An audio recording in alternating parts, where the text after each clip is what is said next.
Magandang araw po sa inyong lahat. Welcome sa isa na namang episode ng online series ni Inang Pamantasan na kung saan ang pagkatuto ay walang hangganan.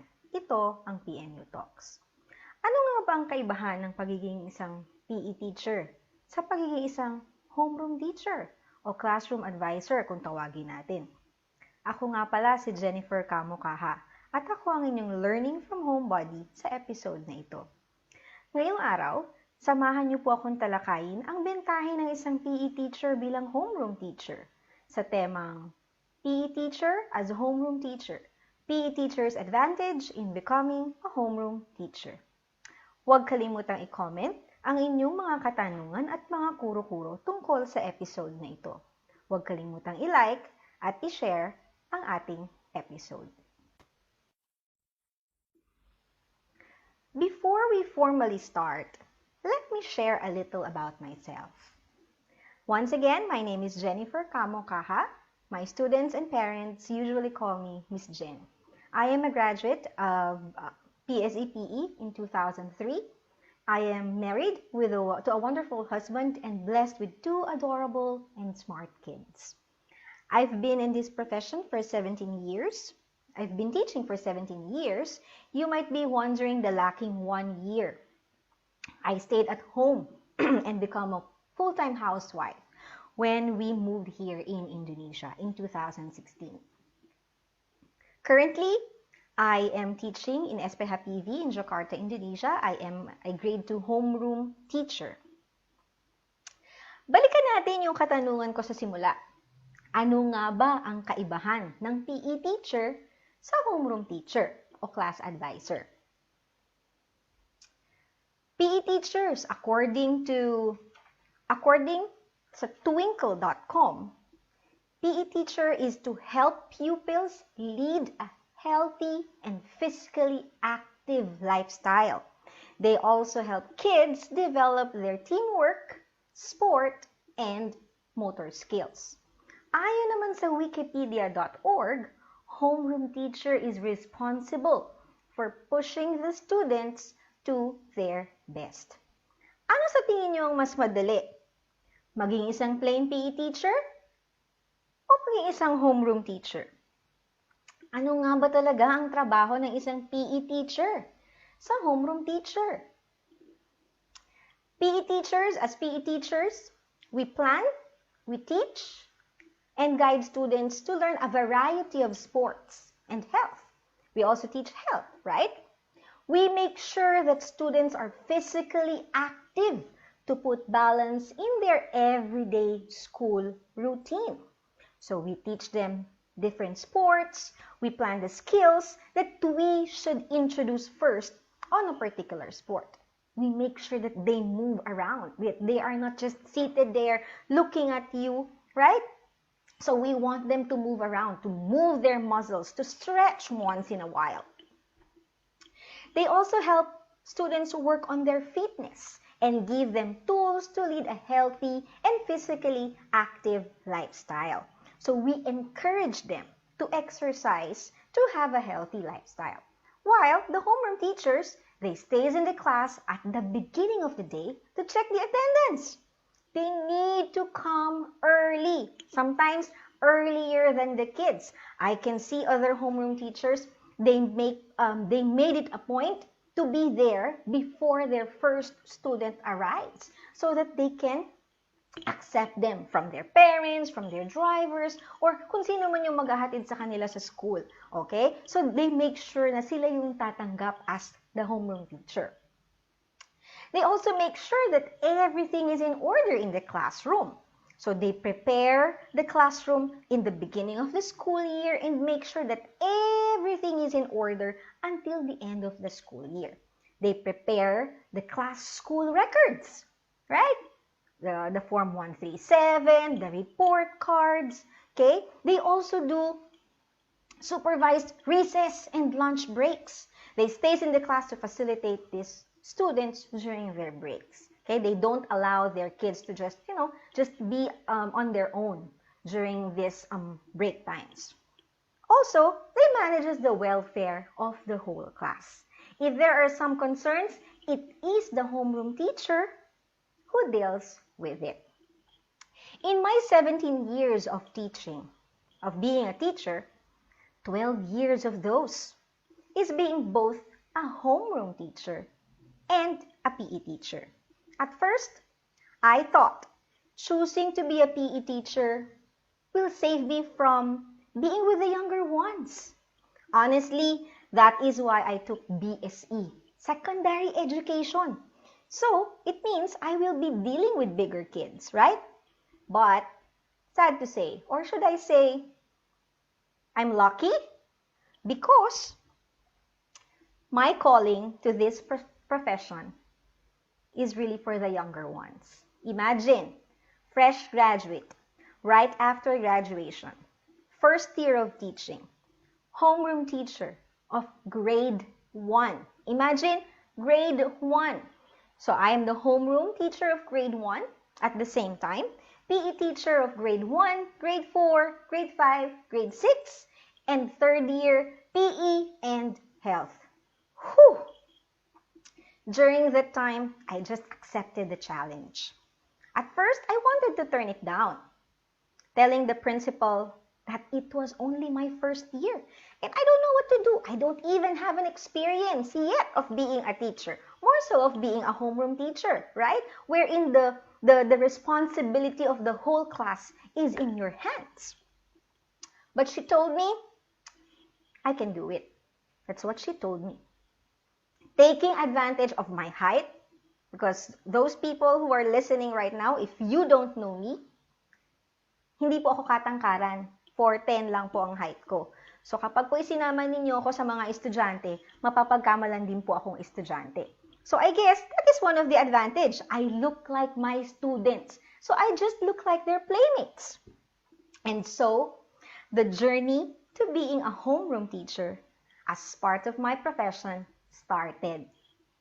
We all know that in some institutions, if you are a homeroom teacher, you also teach other subjects. Just like now, here in Espeja where I teach, I also teach math, science, Bible to my own homeroom students. Now, as time goes by, as a graduate of PSEPE, I find it on my advantage to be a homeroom teacher. Meron palang bentahe na PE teacher ako, tapos homeroom teacher ako. So may malaking advantage yon. Ngayon, nare-realize ko yun. Here are some. Bakit ko nasabi? Here are some of the things why. Let me share it to you. These are based from my own personal experiences. PE teachers as homeroom teachers are able to incorporate physical activities in other lessons or subjects. I know that most of the curriculum, we are being asked to integrate one subject to another, right? So alam natin yun. So us also, in here in Espeja, we also do that. We even have our quarterly, should I say quarterly, or semestral meetings in order to know what are the topics that each subject will discuss for a particular semester or for a particular term. And then we make sure that for their PE classes, it is incorporated, or in other classes, the topics are incorporated to each other. So since I am a PE teacher, I can easily come up with fun activities that can be integrated in the current unit, current topic that we are having in class. But please don't get me wrong, okay? Don't get me wrong po. I am not saying that the other homeroom teachers are not preparing fun activities. Please, ang dami ko pong kilala na homeroom teachers na kapag ka napadaan ka sa classroom nila, they prepared fun activities for their classes also. So for me, this is an example. I'll give you one example. As you can see dito po sa picture na ito, I'm having my grade 1 class. The topic in science is all about push and pull. Okay, push and pull. So in order for the kids to understand more about the push and the pull, naglaro po kami, tug of war, pulling, right? So the term pull is there. The concept of pulling is there. And then this one, kung mapapansin niyo po, we have these scooter boards in our school. So I came up with this relay activity. Wala lang, lang, relay lang, tulak lang nila yung mga kaklase nila. So partners, yung isa nakaupo doon sa scooter board, and then yung isa, itutulak nila yung partner nila. So may cones lang, so they have to turn around the cone. So the concept of pushing is there. So pulling when they do the tug of war, and then pushing when they do this on the scooter board. So it's like hitting two birds in one stone, di po ba? Teaching science and then teaching PE at the same time, which made the students enjoy the topic about the push and the pull. Another thing, PE teachers as homeroom teachers emphasize the importance of moving even if it is not PE time. Yung iba po siguro, actually ako, ganun din ako nung umpisa nung bago-bagong teacher pa ako. PE teacher ako pero dahil homeroom ako, pagka nakikita mo yung mga bata na magulo, nagkikilos, hindi mapirme, nagagalit tayo, 'di ba? Kasi parang pakiramdam natin walang order sa classroom. Pakiramdam natin ang gulo-gulo, tumigil kayo, sasabihin natin sa kanila ganyan. But there are so many studies that tells us that moving, physical activity is very important to an individual. As a matter of fact, they suggest for each student, at least 60 minutes every day to have their physical activity. During this pandemic, we all know that this pandemic took a toll on all of us. All classes are done online. Maghapon tayo nakatutok sa computer. Zoom, Google Meet, Facebook Messenger, at kung ano-ano pang platform ang ginagamit natin para lang maturuan natin yung mga estudyante natin. Maski tayong mga guro, napapagod. Tama po ba? Nakakapagod din nakatitika sa computer maghapon. Tapos, hindi lang yun. Nagtuturo ka na, tinitignan mo pa yung ginagawa ng mga estudyante mo. Nakikinig pa ba sila sa akin? So, kailangan aware ka din na daldal ka ng daldal. You make it a point na nagtuturo ka, pero kailangan makita mo rin kung nakikinig pa sila o hindi. So, maski tayo, nangangailangan din tayo ng mga break para mag-stretch. So, we all know, ako, personally, I teach 30 minutes per class during the pandemic. 30 minutes. It can't be longer. We won't expect the students to listen for us for more than 30 minutes na nakatutok lang sila sa computer at nakikinig lang sila sa atin. So, even if I know that 30 minutes is not enough for me to finish my lesson, I make it a point, I sure to make it a point to ask them to have toilet breaks, water breaks, or just to stretch. Sometimes I even give them videos. I play videos from YouTube wherein they can just follow the simple steps, simple exercises, yung mga ram-sam-sam, yang si chicken dance, just for them to stand up, even if they're at home. They are happy with that. They are happy doing those things. Kasi sa kanila, at least may break. Hindi lang yung puro ganito yung ginagawa ko. So they can move around, right? We all know, kids, they have a lot of energy. Hindi nauubos yung energy nila. So kapag nakaupo lang sila, hindi nila na i-release. So tayo, as teachers, we need to understand that they need to release those energies. Ako, alam ko yon kasi I have 2 kids, right? I have 2 kids. Pag hindi mo sila pinaglaro, pag hindi mo sila pinalabas, ang bahay po namin, parang isang buong classroom na merong 20 bata, kahit na 2 lang sila sa loob ng bahay. So, naiintindihan ko po na kailangan nila ng i-release yung extra energy nila sa katawan nila. Okay, and you can also observe that if you do that, you can make them be engaged more in your discussion. Kasi lively na sila, nagising na sila, hindi na sila nabubore, right? Also, PE teachers as homeroom teachers can design or come up with an applicable physical activity to make students engage. So, gaya nga po ng sinabi ko kanina, malaking bentahe para sa ating mga PE teachers kapag nasa loob tayo ng classroom. Halimbawa ako, makikita nyo naman ngayon, diba, habang nagsasalita ako, galaw ako ng galaw, hindi ako yung naka-steady lang. So, bilang likas na magalaw, Habang nagtuturo ako, for example, ng science, ng math, or ng Bible, nagtatanong ako, walang gustong sumagot. Bigla na lang akong magja-jumping jacks habang inuulit ko yung tanong. O kaya naman, wala pa rin gustong sumagot. Bigla na lang akong magsasayaw. Magtatawanan yung mga estudyante ko. So, by means of doing those things, I can catch their attention. So, after nun, kahit nasabihin mo na, minsan siguro may mga pagkakataon na it's not appropriate, right? But of course, as teachers, we know when and where we can do those stuff, right? Matatawa sila, magiging buhay yung klase, and then, magpa-participate na sila sa discussion. So, makakakuha na ako ng sagot sa mga tanong ko galing sa kanila. Tama po ba? Okay. And then, next. So, during recess or breaks, they can make sure that students can enjoy and move around. This is an example. Makikita niyo po dito, magulo po, di ba? Kaya naman po talaga mga bata pag naglalaro. See, yung tuwa ng ginagawa nila, they take turns, marami silang natututunan. Hindi lang basta naglalaro, hindi lang sila basta nagkakalat. Ginagamit nila yung ibang mga equipments, gumagawa sila ng sarili nilang obstacle course. They enjoy. But us, being teachers, being their homeroom teachers, of course, we need to make sure that they are doing those activities safely. And tayo, bilang PE teachers, of course, we also have the knowledge kung paano ba dapat gamitin yung equipment na yun, tama ba na ginagamit nila yun, hindi ba yun delikado.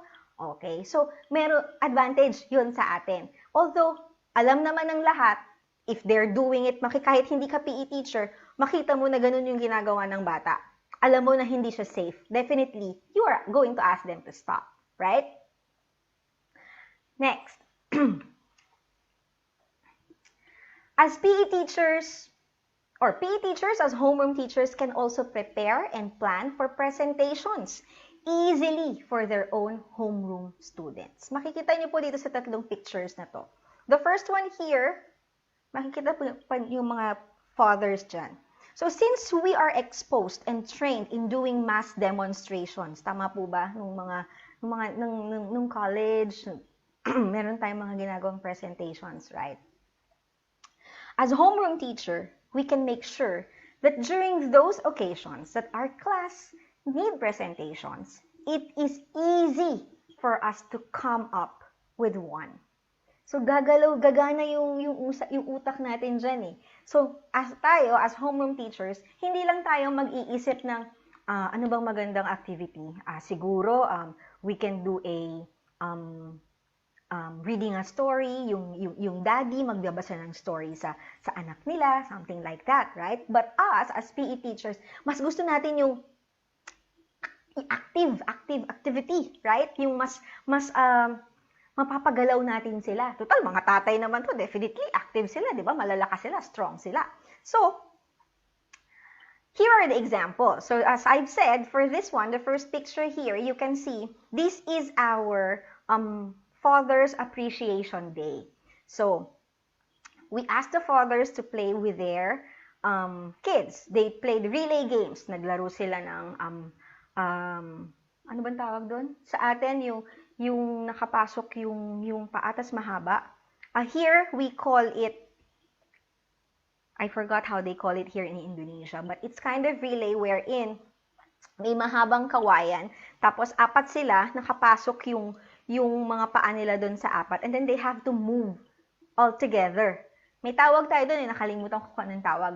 Tapos meron din sila na, kumbaga sa atin, we do the sack race. Here, they have this sarong. So both of the father and the child inside the sarong, they have to run around on a particular distance and then go back and then pass the sarong. Okay? Of course, they enjoyed it. So hindi lang mga bata ang naglalaro sa school. So na-enjoy din nila kasama yung mga fathers nila na tumakbo, nagumapang, tumalon, kasama nila. So of course, this is this is the final photo.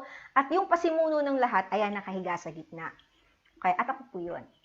Next, this picture, you can see that the students are here. They are wearing their costumes. So this photo is all about the grade level assembly.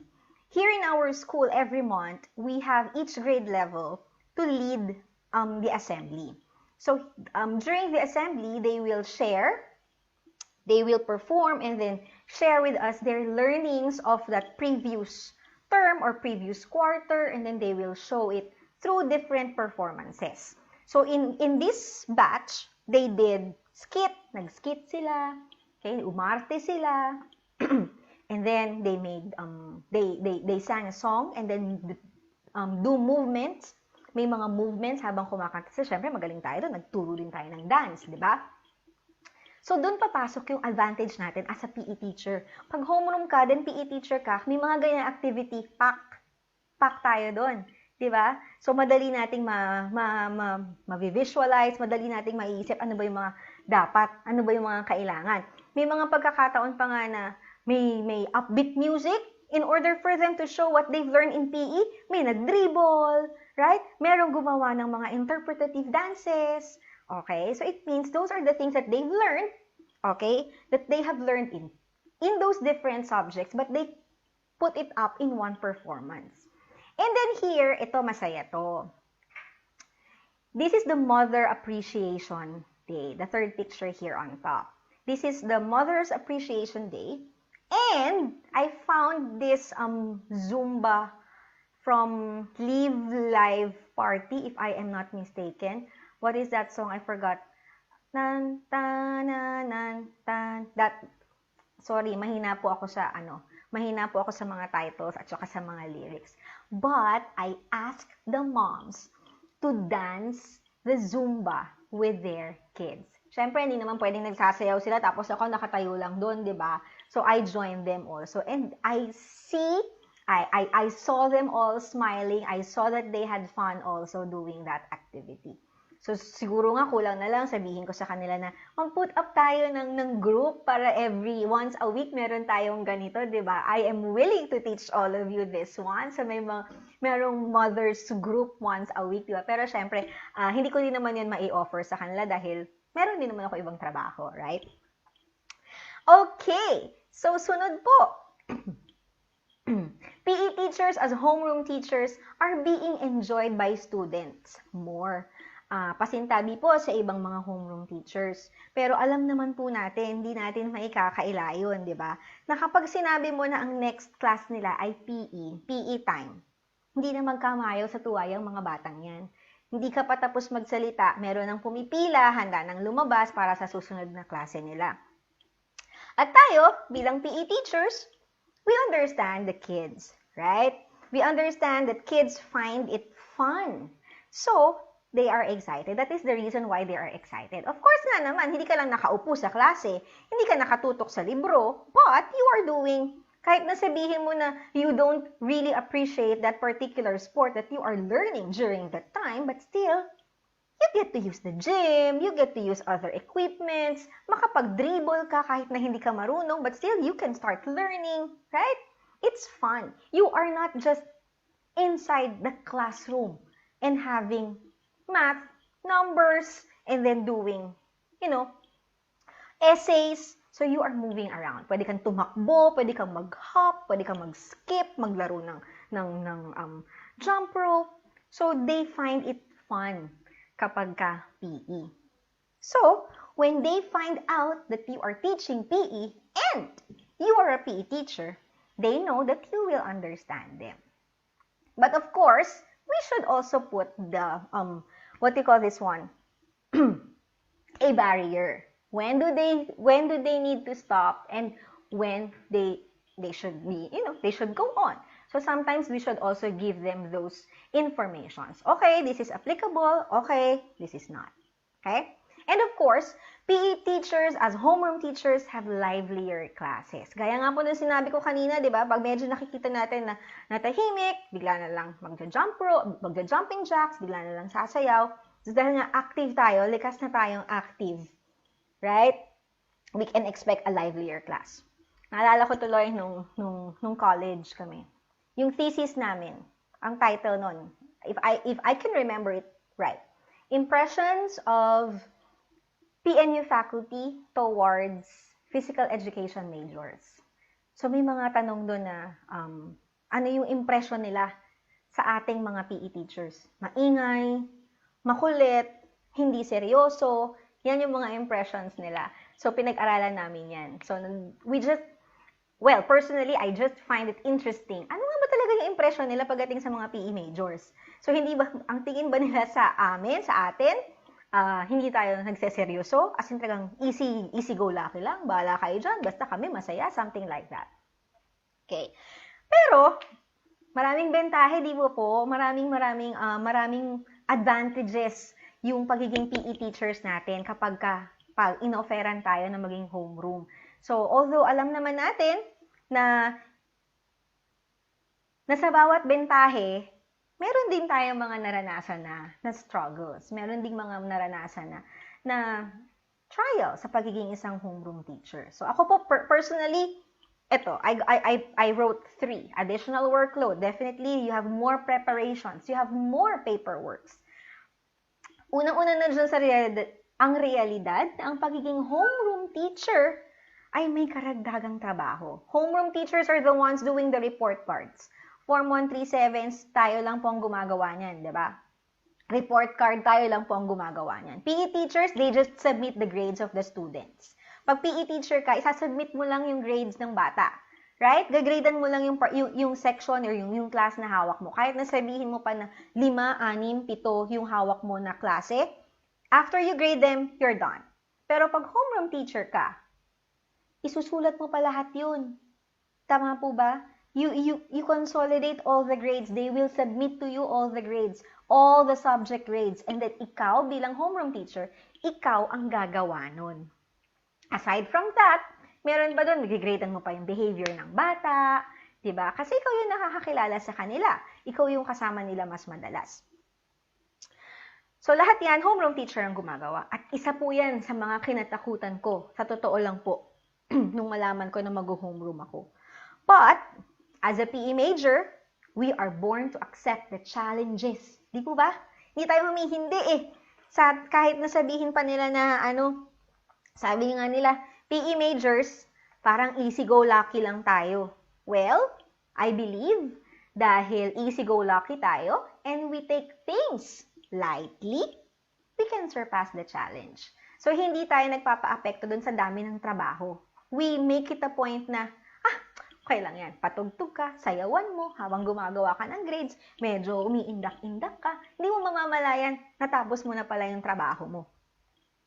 Nandyan din yung parents' questions. Naranasan ko po yan.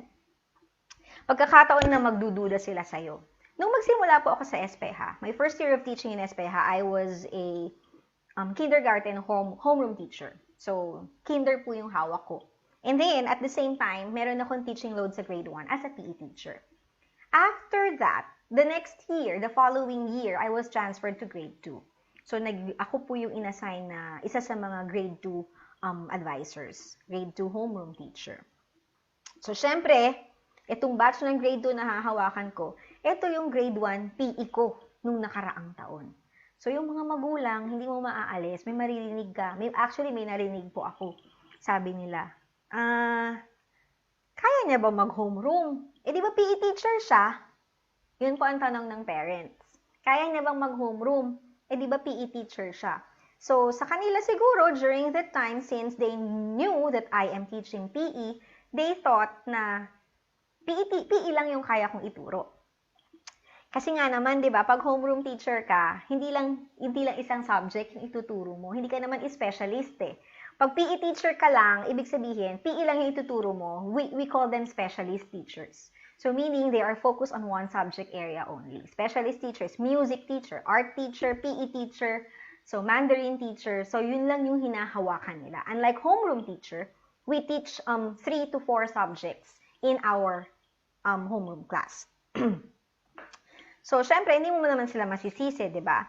Kasi nga naman, mas maraming subjects yung ituturo ko sa mga anak nila. So, siguro, thinking nila, hindi naman yan BE Ed. So, wala yung background magturo ng math. Wala yung background magturo ng science. Wala yung background magturo ng English. Well, totoo po. At first, nakakatakot. Kasi syempre, iba methodology na gagamitin mo if you teach those subjects sa ginagawa natin sa PE, right? Sa PE, nasanay tayo na when we teach kids, we demonstrate first, right? And then they follow. It's not just you teach what do you call this one? The concepts, and then we also teach concepts, yes, and then the kids participate, the kids do it on their own. Pero iba talaga pag yung subjects na math, na science, syempre iba yung expectation dun, di ba? Okay, tapos isa pa to sa mga katotohanan. Wala pong training or orientation na ginagawa para sa pagiging homeroom teacher. Hindi naman sinabi dyan na wala pa akong narinig or wala pa akong, ewan ko lang, baka hindi ko lang din narinig, hindi ko din nalaman na meron palang ganong klase ng training for teachers na ihahanda sila, ito yung mga expectations mo dahil mag-homeroom ka, expect mo na ganito, na-expect mo na maraming trabaho, expect mo na ito yung gagawin mo. So, wala pong ganun. Wala ding orientation. So, walang training para maging homeroom teacher, basta sasabihin na lang sila yun na, okay, ikaw, ito, hahawakan mo tong klase na to for this school year, ikaw yung homeroom teacher for this school year. After that, you start preparing everything. Classroom decorations, preparing the things that they need, right? Kasi po sa amin, we provide them with supplies also. So, bawat isang bata, may locker sila. So, we need to label the lockers with their names. We need to label their trays with their names. So, kasama po yun sa mga pinaghahandaan ng isang homeroom teacher. Bukod pa doon, you have to decorate the whole class. Okay? Na related sa magiging topics ninyo for that particular grade level. Pero, ang lahat ng yun, masasabi ko, nalampasan ko. At napagtagumpayan ko. Dahil sa training ko bilang isang PE teacher. Hindi tayo sumusuko. Us, being PE teachers, hindi tayo sumusuko. Wala tayong hinihindian. Wala tayong inuurungan. Lahat kinakaya natin. So, para sa mga bagong graduates, kapag kayo inoferan na maging homeroom teacher, don't turn it down. Grab it. Grab the opportunity of being a homeroom teacher. Because later on, you will see the benefits of being a homeroom teacher. At the same time, being a PE teacher. Tandaan, we have our advantages as PE teachers to become a homeroom teacher. Let me end my talk by sharing these two verses to all of you. First is from Romans chapter 12, verse 7. If your gift is serving others, serve them well. If you are a teacher, teach well. And from Proverbs chapter 22, verse 6, train up a child in the way he should go, and when he is old, he will not depart from it. Maraming salamat po sa inyong pakikinig. Sa muli, ako po si Jennifer Camo Caja at sumayin niyo ang PNU